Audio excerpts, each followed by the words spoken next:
every week, we wrap things up by firing up our flamethrowers by reading real emails to talk@ryanjesperson.com, courtesy of our amazing friends at the Dairy Queens of Northwest Edmonton and Sherwood Park. This is where you bring the heat. This is where you let us know your hot takes, courtesy of the DQs in Palisades, Namao, Newcastle, Westmount, and Baseline Road. And how about this one from KP, who says, Jespo, as you recall, the Edmonton police broke up that encampment at the University of Alberta. People are up in arms. People who disagree are saying it wouldn't fly if it was a right-wing protest, comparing it to the Freedom Convoy. Not like the Freedom Convoy was bigger, legal, and required the Emergency Act to clear it. But the biggest difference is, brace yourself, one is against the government on public property. The other is supporting terrorists and calling for the active genocide of Jewish people on private property. Your tuition doesn't mean you own a part of the university or that it owes you anything. I don't know about you, but the morning that the clips came in of Edmonton police stuffing a terrorist protester's face with a riot shield made my coffee that much sweeter. Woo, says KP. I didn't even need to order a double-double or a caramel macchiato. I will always be pro-protest, says KP. Heck, I've done it. But supporting terrorists like Hamas and the PLO, and those who support terrorists like Iran and Turks and Qataris who call for the active destruction of a country, the destruction of a race of people who carve out a place that never existed. Woo, says KP. I hope you get deported or go to Gaza to fight for your brothers and sisters. From the river to the sea, Israel will be free from genocidal terrorists who claim to have given Hitler the idea for the Holocaust. And if you don't think those are who you're supporting, just understand you need to do more research. Have a great long weekend, everybody. From KP, who, well, that's flamethrower for sure. How about this one from Jeff, who says, I'm late to the party on this one, Jespo, but when you were asking Adler if the left killed comedy, I was quoting Jerry Seinfeld, he says Adler completely missed the whole fucking point. Seinfeld's had it on easy mode for so long that any pushback is like the end of the world to him. There's plenty of comics that can navigate tougher subjects without whining like babies. How about Bill Burr? When Bill Maher tried to nail him down, Burr rejected the premise completely because he's funny enough to pull it off. I once heard a comic called Moshe Kasher say that the darker the topic, the funnier the joke has to be. Yeah, Tom Brady roast, anybody? Says Seinfeld just isn't capable of walking that tightrope. That from Jeff, who says he loves the show. What about this from Dave? Dave comes right at our jugular, and I love these emails.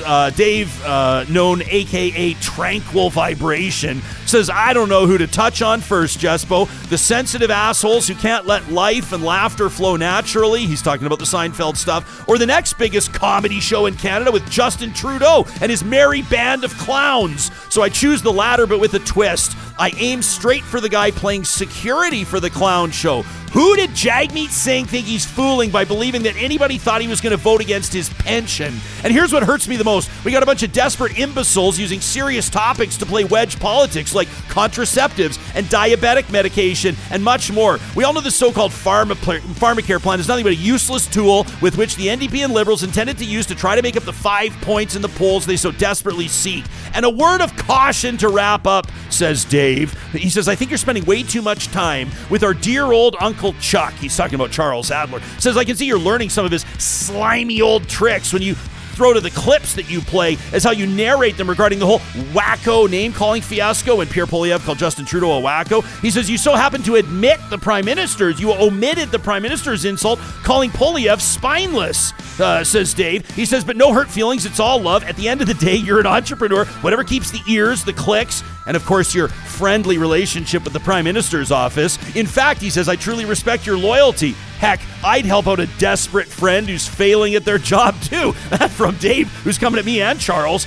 What about this one from Todd, who says, Jespo, you did a great job with your interview on May 7th. Make sure you check it out with the Discourse co-hosts Erika Barootes and Cheryl Oates. But I really hope next time Erika's a guest that you listen carefully to what she says and check her on it. She talks fast, throws a lot out there, but sprinkled through her dialogue are ridiculous statements, ridiculous positions, like at the beginning of the show when you confronted her with that bold lie that the Premier was caught in over the renewables moratorium, and she suggested that the problem was not the Premier lying or forcing the CEO to go along with it of the Alberta Electric System Operator or be turfed. It wasn't even the basic reasonable conclusion that the Premier shouldn't lie. It was the fact that in her mind, the CEO of the AESO didn't resign in protest. That was the issue. Never mind the fact that wouldn't solve anything. The CEO would obviously be replaced with a partisan hack, maybe like the ethics commissioner, right? Who would do nothing, obviously would do the premier's bidding. There's no world in which she would grant these same excuses to the NDP. There are several other examples in the discussion where Erika shifted the goalposts or the topic to avoid acknowledging what everybody else can easily see. That Danielle Smith will lie and use her position to influence the system to push an agenda that Albertans would not agree with if they were asked about them during an election, which, by the way, is the reason that the UCP made no mention of the renewables ban in their platform and nearly anything else that they're currently doing. But a great job, says Todd. Erika's tough to hold accountable because she's quick on her feet and extremely good at reframing the discussion away from being held accountable. Todd, let me just say this.